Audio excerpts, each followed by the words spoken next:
Kabayan, gusto mo bang ituloy ang monthly contribution mo sa SSS at meron ka ding salary loan na hindi mo pa nababayaran dahil umalis ka sa bansang Pilipinas? Pwede mo na yung bayaran sa pamamagitan ng online. Visit nyo lamang po ang website ng sss.gov.ph para makapag-register po kayo at para makapag-create po kayo ng PRN at para mabayaran nyo ang inyong monthly contribution.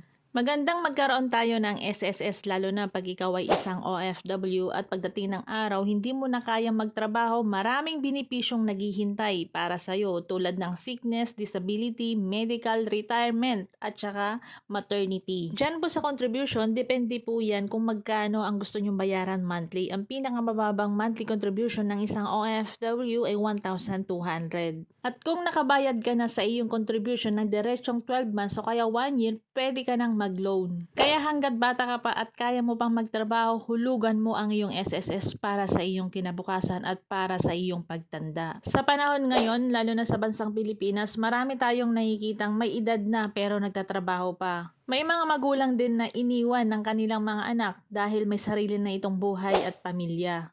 Kaya ikaw kabayan, kung mahal mo ang pamilya mo at mga anak mo, mahalin mo rin ang sarili mo. So yan guys, tapusin na natin ang drama. Pagkatapos nyo pong mag-create ng PRN, pwede na pa kayo magbayad sa pamamagitan ng Paymaya, GCash at saka credit or debit card.